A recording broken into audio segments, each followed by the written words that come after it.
माझा नवरा बाहेरगावी जाताना भाच्याला सांगून गेला की मामीची नीट काळजी घे. पण मामा निघताच भाच्याच्या वागण्यात अचानक बदल दिसू लागला आणि त्या रात्री घरात घडलेली अनपेक्षित घटना माझं संपूर्ण आयुष्य उलथवून गेली.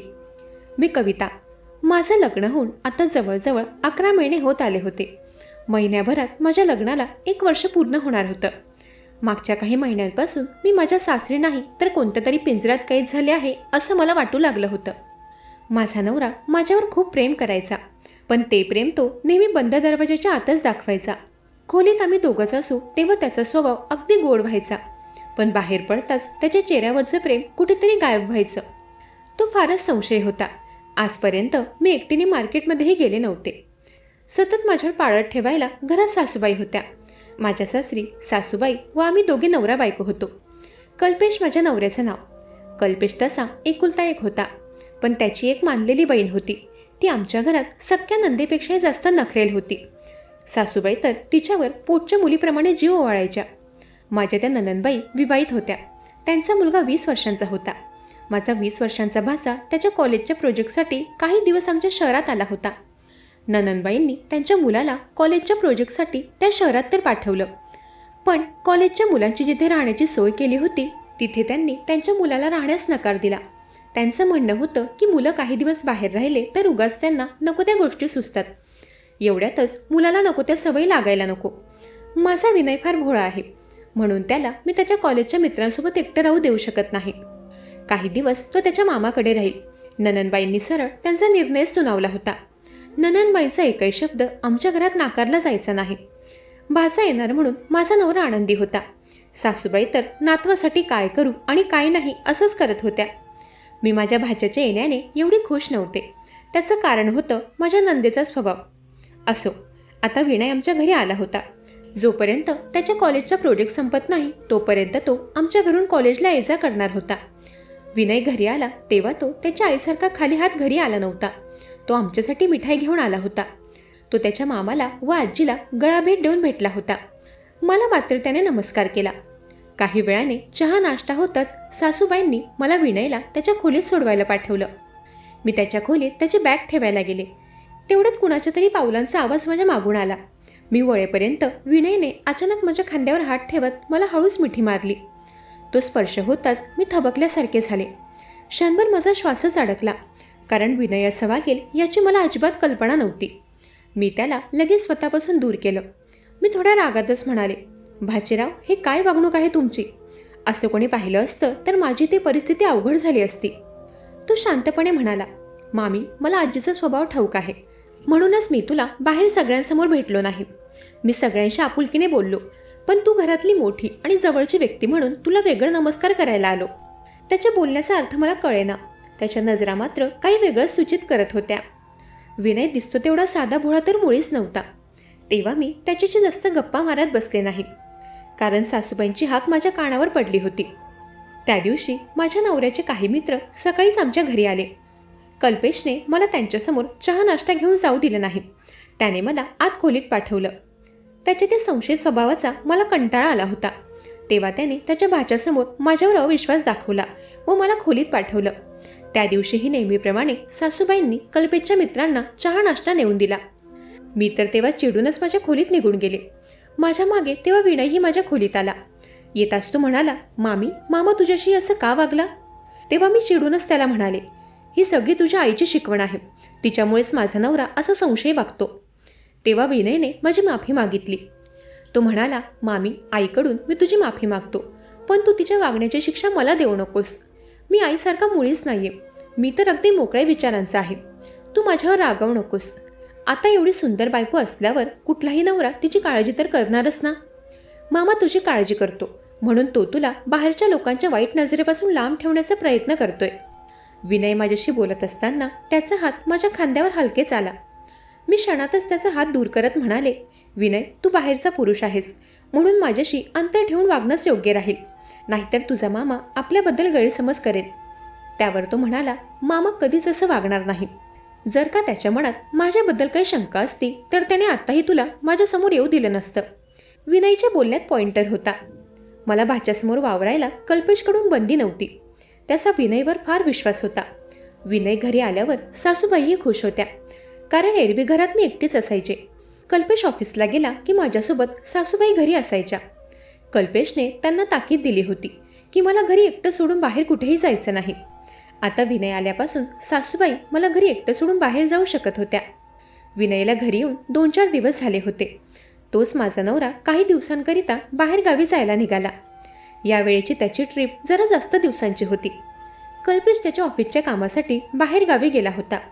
तो गेल्यानंतर घरात आम्ही तिघेच होतो. त्या दिवशी रात्री मी अंगदुखीची गोळी घेत होते. घरातील कामात कधी कधी फार थकायला व्हायचं. मी तेव्हा स्वतःमध्ये गर्क होते. अचानक विनय माझ्या खोलीत आला. त्याचा आवाज ऐकून मी एकदम दचकले आणि माझ्या हातून पाण्याचा ग्लास पडला. त्या आवाजाने सासूबाई लगेचच माझ्या खोलीत आल्या. त्यांचे कान कसे 24 तास सुनेवरच असायचे. आजीला पाहताच विनय माझ्यापासून दूर अंतरावर उभा राहिला. सासूबाई म्हणाल्या, सुनबाई काय झालं? एवढ्या रात्री हा आवाज कसला? तेव्हा मी बोलण्याच्या आधीच विनय म्हणाला, काही नाही का आजी, मामी एका छोट्या झुरळाला घाबरली आणि तिच्या हातून पाण्याचा ग्लास निसटला. हे ऐकून त्यांनी विनयला प्रश्न केला की तू यावेळेला मामीच्या खोलीत काय करतोयस? त्यावर तो म्हणाला की मला कॉफी हवी होती. एकसारखा प्रोजेक्टचा अभ्यास करून माझं डोकं जड झालं होतं. त्यामुळे मी मामीला कॉफी बनव म्हणून सांगायला आलो होतो. त्याला ठीक आहे म्हणून सासूबाई त्यांच्या खोलीत निघून गेल्या. त्या गेल्यानंतर मी विनयला म्हणाले की तू सासूबाईंना खोटं का बोललास आणि थोड्या वेळापूर्वी तू जे काही केलं ते काय होतं समजेल का मला? त्यावर तो म्हणाला, मामी मी जरा तुझी मस्करी केली ग, एवढी का तू सिरियसली घेतेस? नावाने हाक मारणं ही कुठली मस्करी होती? तो म्हणाला, मी इथे आल्यापासून तू माझ्याशी व्यवस्थित बोलत नाहीयेस. तू माझ्या आईचा राग माझ्यावर का काढत आहेस? माझा स्वभाव बोलका आणि मन मोकळा आहे. तू माझ्याशी असं वरच्यावर वागू नकोस ना. आत्ता तू माझ्याशी थोडं प्रेमाने वागावी म्हणून मी तुझी जरा मस्ती केली. विनयशी मी तेवढं तर वागत होते, कारण त्याच्या आईचा मला फार राग होता. तिच्यामुळेच माझा नवरा व सासू माझ्याशी सक्तीने वागायची. तिच्या वागण्याचा दोष मी तिच्या मुलाला देणं मला योग्य वाटत नव्हतं, कारण मामीशी बोलण्यासाठी भाच्याची धडपड मला दिसून येत होती. विनयचा स्वभाव त्याच्या आईप्रमाणे नव्हता. त्यावेळी त्याचा केविलवाना चेहरा पाहून मी त्याला म्हणाले, मी ननंदबाईंचा राग तुझ्यावर काढत होते, मला माफ कर. तुझा स्वभाव मी जाणून आहे. आता मी तुझ्याशी आबोला धरणार नाही. त्यावर तो म्हणाला, मामी आता मला तुझ्या हातची छानशी कॉफी बनवून दे. त्याच्या त्या निरागस बोलण्यावर मी हसले व त्याच्यासाठी किचनमध्ये कॉफी बनवण्यासाठी गेले. मी किचनमध्ये कॉफी बनवत असताना विनयही माझ्याकडे किचनमध्ये आला होता. तो माझ्याशी तिथे उभा राहून गप्पा मारत होता. त्याने तेव्हा कॉफीचा पहिला घोट पिताच पुन्हा मला शॉक केलं. तो म्हणाला, मामी हे काय? असं म्हणतच त्याने तो कप माझ्या हातात ठेवला व म्हणाला, तू माझ्यासाठी ही कशी कॉफी बनवली आहेस? तू एकदा पिऊन बघ. त्यावेळी मी कॉफी पिऊन बघितली तर ती एकदम व्यवस्थित होती. मला तर त्यात काही कमी जाणवली नाही. तेव्हा मी विनयला काही बोलला तोच त्याने माझं कौतुक करायला सुरुवात केली. तो म्हणाला, मामी तू काय सुरेख कॉफी बनवली आहेस. आता आपण दोघांनी एकाच कपातून कॉफी पिली, याचा अर्थ आपलं नातं अजूनच घट्ट झालं. मला विनयचं वागणं अजिबात आवडलं नव्हतं. मी तेव्हाच त्याच्यापासून लांब झाले व रागातच माझ्या खोलीत निघून गेले. दुसऱ्या दिवशी सकाळी सासूबाई समोर असल्यामुळे तेवढं मी विनयशी बोलत होते. संध्याकाळी तो माझ्यासाठी एक छानसा टेडी बेअर घेऊन आला होता. त्याने दिलेला तो टेडी मी स्वीकारला नाही. मी अजूनही रागात आहे हे त्याला समजलं होतं. विनय तेव्हा बोलू लागला की मामी सॉरी, मी तर काल तुझं कौतुक करत होतो. मला नव्हतं माहीत तुला राग येईल. माझा स्वभाव असाच आहे, हसून खेळून मनमोकळा. मला एखादी गोष्ट चांगली वाटली की माझ्या तोंडून आपोआप कौतुकाचे शब्द बाहेर पडतात. मला वाटलं तुला तुझी प्रशंसा व कौतुक ऐकून जरा बरं वाटेल म्हणून मी तुझ्याशी मोकळीकतेने वागलो. तेव्हा त्याचा उतरलेला चेहरा पाहून मी त्याला माफ केलं व हसूनच मी त्याने आणलेलं गिफ्ट स्वीकारलं. विनय खूप मोकळ्या स्वभावाचा होता. याआधी माझ्या नवऱ्याने असं माझं कौतुक कधीच केलं नव्हतं. विनयने जेव्हा माझं कौतुक केलं तेव्हा मला ते आवडलंही होतं. हळूहळू त्याचा स्वभाव मला अजून लक्षात येत होता. तो मला त्याच्या कॉलेजचे काही किस्सेही सांगत असायचा. एके दिवशी रात्री जेवण झाल्यावर मी माझ्या नवऱ्याशी फोनवर बोलले आणि त्यानंतर मी झोपी गेले. अचानक काही वेळाने माझे पाय फार दुखू लागले. त्यावेळी अनावधानाने विनय माझ्या खोलीत आला. मी दिवसभराच्या कामामुळे थकलेले पाय चोळत बसले होते. ते पाहून तो म्हणाला, मामी दिवसभर इतकी कामं करतेस, पुरती थकलेली दिसतेस. थांब मी गरम पाणी आणतो, पायांना जरा आराम मिळेल. त्याने दिलेलं गरम पाणी पायांना लागताच मला खरंच बरं वाटू लागलं. पण त्याच्या आवाजात आणि नजरेत काहीतरी वेगळंच जाणवत होतं, ज्याचं कारण मला समजत नव्हतं. पुढे 2-3 दिवसांनी माझ्या सासूबाई त्यांच्या बहिणीच्या घरी जायला निघाल्या. त्या म्हणाल्या की आता घरात एक विश्वासू व्यक्ती आहे, मला बाहेर जायला काही हरकत नाही. सुनबाई, तुला काही लागलं तर विनय तुला ते आणून देईल. विनय त्याच्या मामीची व्यवस्थित काळजी घेईल हे मला ठाऊक आहे. सासूबाईंना त्यांच्या नातवावर चांगलाच विश्वास होता. विनय सासूबाईंना बस स्थानकावर सोडून आला. तिथून घरी परत येताना विनय माझ्यासाठी एक छोटंसं पार्सल घेऊन आला होता. मामी, तुम्हाला हे छान दिसेल म्हणून घेतलं, एवढंच तो म्हणाला. मी ते पार्सल उघडलं. आत काही साधे सोपे पण माझ्या नेहमीच्या स्टाईलपेक्षा वेगळे कपडे होते. मी थोडी चकित झाले, कारण असे कपडे मी कधी वापरले नव्हते. विनय माझ्या आवडीनिवडीबद्दल इतका विचार करतोय हे मला समजत नव्हतं. पण त्याचा हा बदललेला स्वभाव मला काळजीतही टाकत होता. तो म्हणाला, मामी तू तयार होऊ नये, आपल्याला बाहेर फिरायला जायचं आहे. मी त्याला सारखी नाही बोलत होते. मी त्याला म्हणाले, तुला कुठे जायचं ते तू जा, पण मी बाहेर नाही येऊ शकत. जर तुझ्या मामाला समजलं तर तो मला घरातून हाकलून लावेल. मी असं बोलताच विनय म्हणाला, मामी माझ्यावर विश्वास ठेव, मी मामाला काहीही समजू देणार नाही. तू घरात राहून पुरती कंटाळली असशील हे मला ठाऊक आहे. जे मामाने करायला हवं ते मी करतोय असं समज. त्याच्या बोलण्यावर विश्वास ठेवून मी त्याच्यासोबत बाहेर फिरायला गेले. घराबाहेर निघाल्यावर मला खूप छान वाटत होतं. एवढ्या दिवसांनंतर मी मन मोकळं जगत होते. संध्याकाळी घरी आल्यावर मी फार दमले होते. तो पूर्ण दिवस मी घराबाहेर घालवला होता. संध्याकाळी आम्ही बाहेरूनच जेवण करून आलो होतो. रात्री झोपण्याच्या वेळी मी रोजप्रमाणे माझ्या औषधी घेत होते, कारण अजूनही माझी अंगदुखी कमी झाली नव्हती. त्याच्याच औषधी मी घेत होते. तेव्हाच विनय माझ्या खोलीत आला. त्याने मला कॉफी मागितली. औषधी तशाच ठेवून मी त्याच्यासाठी कॉफी बनवायला गेले. मी जेव्हा त्याची कॉफी घेऊन आले तेव्हा आल्यावर त्याने मला त्याच्या हाताने औषधी दिल्या. विनय म्हणाला, मामी आज नंतर मी तुला माझ्या हाताने तुझ्या औषधी देत जाईन. तू वारंवार विसरतेस. तुझा त्रास माझ्याने बघवला जात नाही. विनय माझी खूप काळजी करत होता. कल्पेश तर कधीच मला विचारायचंही नाही की मला बरं आहे की नाही. थोड्या वेळाने मी त्याला म्हणाले, विनय उशीर झाला आहे, तू तुझ्या खोलीत जा. तेव्हा तो थोडा घाबरलेल्या आवाजात म्हणाला, मामी मला आज एकटं झोपायला भीती वाटते. घरात काहीतरी विचित्र वाटतंय. मला इथेच बसू दे झोप लागेपर्यंत. त्याचं बोलणं ऐकून मला क्षणभर हसूही आलं. इतका मोठा मुलगा आणि अचानक भीती वगैरे ते काय बोलत होता. पण त्याच्या चेहऱ्यावरचा ताण अगदी खरा वाटत होता. जणू तो काहीतरी लपवत होता आणि कुठल्या तरी चिंतेत होता. त्याच्या चेहऱ्यावरचा घाबरलेला भाव पाहून मी त्याला फक्त थोडा वेळ माझ्या खोलीत बसू देण्यास परवानगी दिली. त्याने मला पाय दुखत आहेत का विचारलं आणि औषधी तेल आणून दिलं. त्या दिवशी मी दिवसभर बाहेर फिरून खूप थकले होते, म्हणून मी त्याने दिलेलं तेल पायांना लावलं आणि क्षणातच मला झोप येऊ लागली. दुसऱ्या दिवशी सकाळी उठले तेव्हा माझ्या हातावर आणि चादरीवर औषधी तेलाचे डाग दिसले. बहुधा झोपेत माझ्या हातून बाटली सरकली असावी, कारण अंग हलकं आणि आरामदायक वाटत होतं. पण तरीही हे सगळं काहीतरी जरा जास्तच विचित्र वाटत होतं. गेल्या काही दिवसांपासून घरात घडणाऱ्या गोष्टींचं एक न उलगडणारं रहस्य तयार होत होतं. विनय गेल्या काही दिवसांपासून माझ्या तब्येतीची खूप काळजी घेत होता. मी थकल्यासारखी दिसले की तो पाय दुखत आहेत का म्हणून बाहेरून औषधी तेल आणून देत असे आणि अंगदुखीसाठीच्या गोळ्याही वेळेवर द्यायचा. सासूबाई काही दिवस बाहेर गेल्यामुळे घरात फक्त आम्ही दोघंच होतो. विनयचा बदललेला स्वभाव मला अजूनही पूर्णपणे समजत नव्हता. त्याची उपस्थिती माझ्या मनात एक विचित्र अस्वस्थता निर्माण करत होती. त्या दिवशी सकाळी मी आंघोळीला गेले आणि माझ्या हातावर कपड्यांवर तेलासारखे डाग पुन्हा दिसले. मी आश्चर्यचकित झाले, कारण मी तेल वापरलंच नव्हतं. हे पाहून मला रागही आला आणि शंका देखील आली. मी लगेच विनयशी याबद्दल बोलायला गेले, कारण हे सर्व काही दिवसांपासून खूपच विचित्र होत चाललं होतं. मी त्याच्या खोलीबाहेर गेले तेव्हा मला तो कोणाशी तरी फोनवर बोलताना दिसला. त्याच्या खोलीच्या बाहेर उभं राहून मी सगळं काही ऐकत होते. तो माझ्या नवऱ्यासोबत फोनवर बोलत होता. त्याचा फोन स्पीकरवर होता. मी त्या दोघांचं सगळं बोलणं ऐकत होते. माझा नवरा त्याच्या भाच्याला सांगत होता की तुझ्या मामीवर नीट लक्ष तर आहे ना, तिला बाहेर कुठेही जाऊ देऊ नकोस. आता आईही घरी नाहीये. आमच्या गैरहजेरीत तुझ्या मामीची नीट काळजी घे. कल्पेशच्या बोलण्यावरून मला हे दिसत होतं की त्याचा माझ्यापेक्षा त्याच्या भाच्यावर जास्त विश्वास आहे. मी तेव्हा फार नाराज झाले होते, कारण मी माझ्या कानांनी माझ्या नवऱ्याचा अविश्वास ऐकला होता. पुढच्या काही दिवसांनी एका सकाळी मी झोपेतून उठले तेव्हा मला जाणवलं की माझ्या शेजारीच विनय झोपलेला होता. तो कधी तिथे आला आणि माझ्या इतक्या जवळ कसा आला हे मला समजलंही नाही. मी घाबरून पटकन बाजूला सरकले.